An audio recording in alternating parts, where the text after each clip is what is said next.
Nous commençons avec les informations sur ce qui se passe dans le monde. Voici des images satellites que nous voyons du système Minar Vision. Ils assurent que la base aérienne des États-Unis se trouve sur la base Moubsan al-Sadi en Jordanie. Les images mettent en évidence les préparatifs qui sont en cours en ce moment pour les systèmes patriotes. Évidemment, cela pourrait signifier qu'ils se préparent déjà à un conflit avec l'Iran. Également, parmi les autres images qui attirent l'attention aujourd'hui, il y a ces images d'une usine qui aurait été attaquée par un système de drones. Il s'agirait de drones ukrainiens qui auraient frappé cette usine chimique de Redkino, située à 139 km au nord-ouest de Moscou, selon ce que rapporte l'usine. Elle fabrique des produits chimiques spécialisés, dont des arritriques, additifs pour carburant et réactifs. L'aviation militaire, le secteur aérospatial et les missiles des forces armées russes dépendent de cet approvisionnement. Un autre sujet qui attire également l'attention est ce qui se passe avec les systèmes Neptune, qui ont maintenant été lancés par les Ukrainiens, les systèmes Neptune. Ce sont ces missiles de fabrication ukrainienne qui ont été utilisés cette fois-ci pour tirer ou pour attaquer le système énergétique des Russes. Voilà, c'est le Neptune.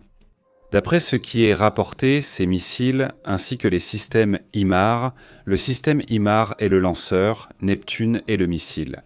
Ils ont frappé des installations énergétiques russes clés qui seraient endommagées, provoquant d'importantes coupures de courant à divers endroits. Le gouverneur d'Oblast à Bryansk, Alexandre Bogomas, a déclaré que l'Ukraine avait simultanément tiré des missiles Neptune et des roquettes HIMARS contre des infrastructures énergétiques russes à divers endroits. L'attaque a eu lieu le 7 février aujourd'hui, profitant de l'obscurité du petit matin.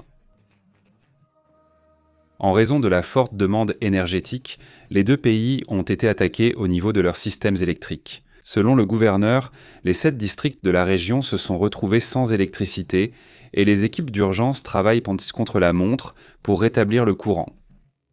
Reconnu par le gouverneur de cette région russe, le missile Neptune, de fabrication ukrainienne, a été initialement conçu comme un missile anti-navire avec une portée de 300 km et il est maintenant également utilisé pour être lancé depuis différents points terrestres.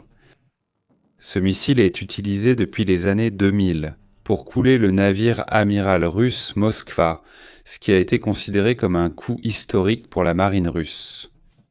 À ce jour, le gouvernement ukrainien n'a confirmé ni démenti l'attaque du secteur électrique, maintenant une ambiguïté stratégique. Mais des médias internationaux indiquent que les affirmations concernant ces coupures de courant ont été de plus en plus vérifiées par différentes sources russes ainsi que par des médias internationaux. Un autre sujet qui attire également l'attention est ce qui se passe concernant ce virus Nipah, qui bien qu'il ait semblé à un moment donné être un peu plus contrôlé. Ce que montrent les publications et les alertes qui sont données en ce moment, c'est que l'alerte s'est étendue. D'après ce qui est rapporté, face à ce virus, le fameux virus Nipah, des alertes ont été émises dans différents points de l'Asie du Sud. Allons, voyons où les alertes sont émises et surtout pourquoi elles le sont. Au début, il semblait qu'il n'y avait pas d'autres cas. Même s'il y avait une préalerte, on n'était pas encore passé à l'alerte maximale, qui est l'alerte de prévention totale. Face à cette situation, selon le dernier rapport déjà publié dans Science Alert et sur différents sites scientifiques et médicaux, ils assurent que le virus Nipah a déclenché des alertes en Thaïlande, Singapour. Cela est dû aux foyers qui ont évidemment augmenté à différents endroits. 2 personnes décédées, déjà confirmées, cela au Bengale occidental, ont provoqué le déclenchement d'une alerte sanitaire en Thaïlande. La Malaisie et Singapour, jusqu'à présent, selon ce que rapportent ces 3 pays. Ce seraient, disons, ceux qui craignent qu'une épidémie ne se propage de l'Inde vers cette région.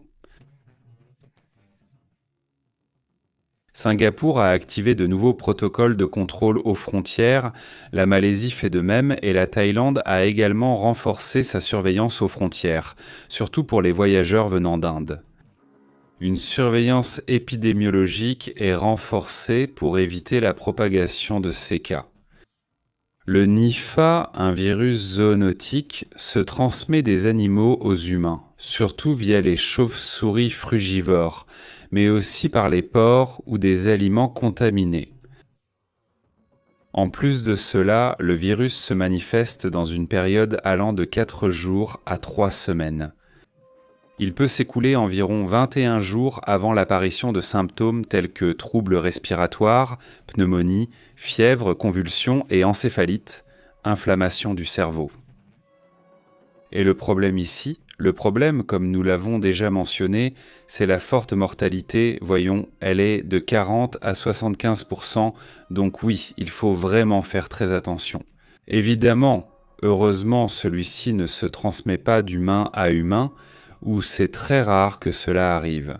C'est une transmission zoonotique. C'est certain qu'il y a des signalements. En Australie, par exemple, on effectue des essais d'anticorps en phase 1, mais il n'existe pas de traitement efficace ni de vaccin disponible pour le moment. C'est aussi un autre sujet d'attention. Aujourd'hui, il semblait calme, mais l'alerte persiste. Toute personne ayant voyagé récemment dans des zones touchées et présentant de la fièvre doit prévenir son médecin immédiatement. Cependant, il y a évidemment d'autres situations, comme le paludisme, la typhoïde, qui se trouvent dans cette même région et qui peuvent aussi prêter à confusion avec les symptômes, car ce sont des symptômes courants, sauf qu'ils s'aggravent dans de nombreux cas, n'est-ce pas ? Évidemment, cela représente déjà un défi pour l'Asie, mais c'est un défi de prévention et de vigilance. Non, ce n'est pas un défi parce que l'épidémie se serait propagée ou quelque chose comme ça. Mais ils n'ont pas encore réussi à le contrôler en Inde, et cela suscite de l'inquiétude dans d'autres pays. Heureusement, jusqu'à présent, aucun autre pays n'a signalé de cas. Et ça aussi, dans la mesure du possible, c'est une bonne chose, non ? Que ça ne se soit pas encore propagé, et espérons que ça n'arrive pas. Bon, voilà la situation. Sur ce sujet, abordons d'autres thèmes et situations intéressantes. Au fait, juste pour dire qu'on m'en a déjà parlé. Un séisme, c'est-à-dire à Oaxaca, même à Oaxaca, la dernière confirmation était qu'il était de 4,2. Certaines personnes ont reçu des alertes sur leur téléphone portable. Peut-être qu'il a été ressenti à cause de sa faible ou grande superficialité, disons, il n'était pas à 7 km de profondeur et cela a fait que certains l'ont ressenti. Bien, passons à d'autres sujets.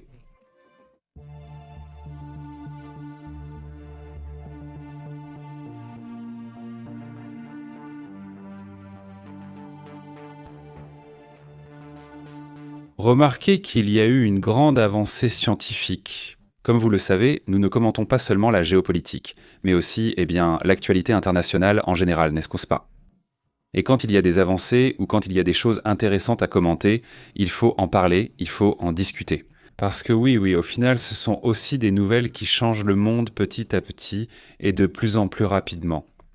Une avancée historique s'est réalisée. Écoutez bien ceci. Un rein artificiel, disons un rein qui est naturel, dans le sens où ce n'est pas une machine, c'est un rein en tant que tel, mais qui est universel. Il peut donc être transplanté à toute personne. Et cela, d'après les scientifiques. Ils ont évidemment été très enthousiastes. Des scientifiques ont transformé un rein de type A en type O, compatible avec tout patient, réalisant ainsi une avancée historique en médecine. Selon les chercheurs de Chine et du Canada, ensemble, ils ont réussi à transformer un rein humain de type A en un organe de type O universel, compatible avec n'importe quel groupe sanguin. C'est un exploit scientifique qui est déjà publié dans la revue Nature Biomedical Engineering. Le rein modifié a été greffé à un patient en mort cérébrale. Ils l'ont mis. Certaines expériences se font sur des personnes déjà considérées comme mortes, dont le cerveau est inactif. Alors, ils ont greffé le rein modifié, un rein de groupe sanguin A à une personne de groupe O. Oui, déjà avec la modification. Selon eux, malgré une légère réponse immunitaire initiale, au 3e jour, oui, c'était beaucoup, c'est-à-dire que la réponse, disons négative, a été moindre que prévu. Ceci indique que le potentiel de tolérance immunologique est bien meilleur qu'il ne le pensait. Le projet n'est pas quelque chose qui se fait du jour au lendemain. Le projet est en développement depuis 10 ans. 10 ans de collaboration entre des scientifiques du Canada et de Chine pour aboutir à ce résultat. Des enzymes spéciales qui éliminent les antigènes du groupe sanguin du rein, le rendant compatible avec des receveurs de n'importe quel groupe sanguin. Les enzymes agissent comme des ciseaux moléculaires qui coupent les chaînes de sucre, les antigènes du type A, et les transforment pour que l'organe devienne de type O. C'est vraiment une avancée surprenante ?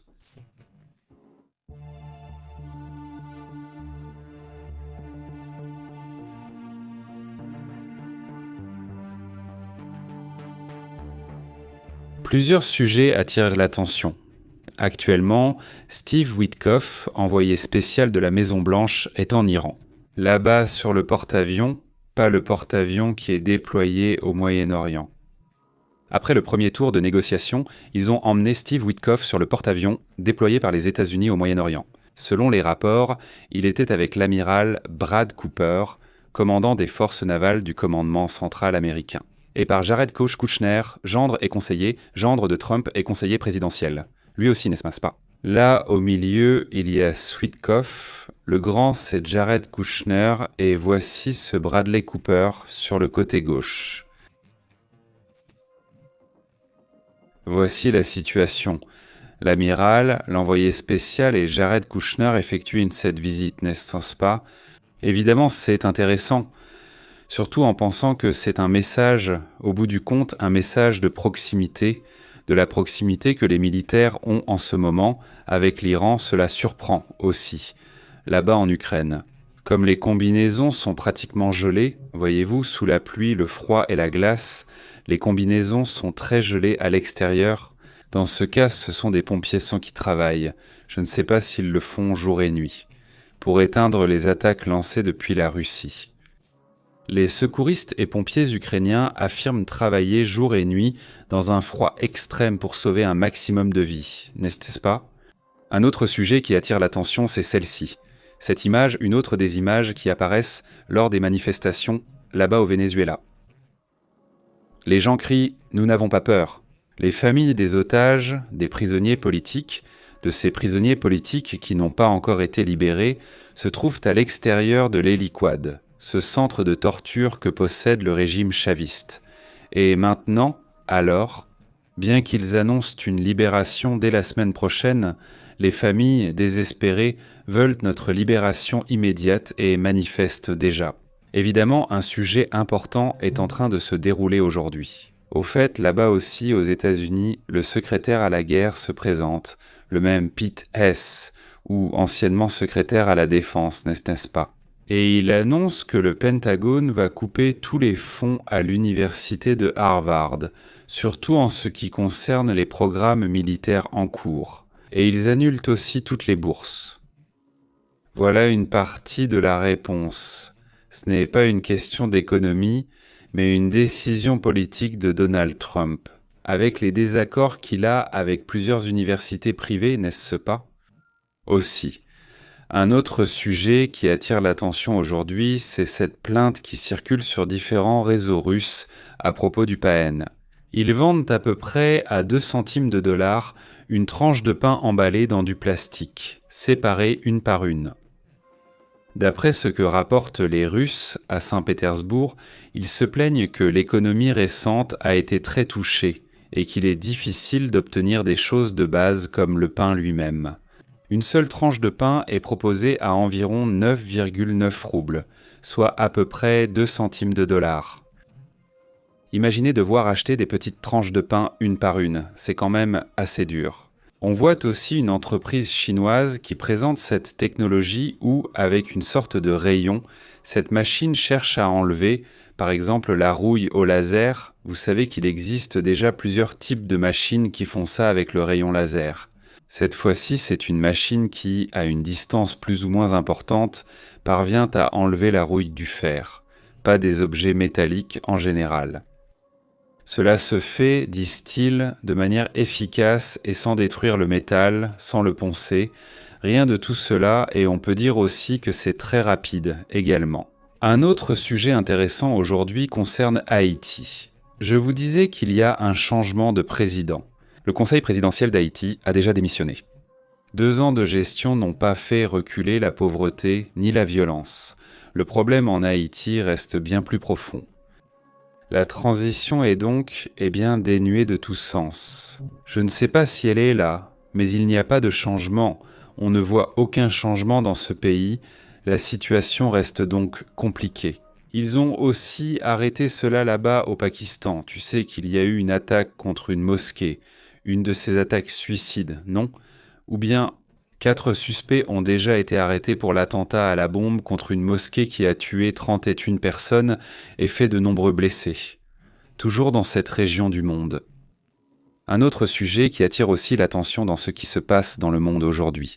Il y a un Super Bowl, il y a le Super Bowl, le passage des F-22 au-dessus du stade a été annulé parce que ces F-22 ont été déployés dans des zones d'opération pour des missions militaires. Ce qui, évidemment, a la priorité sur le match, n'est-ce pas? Donc, cela aussi est évidemment important.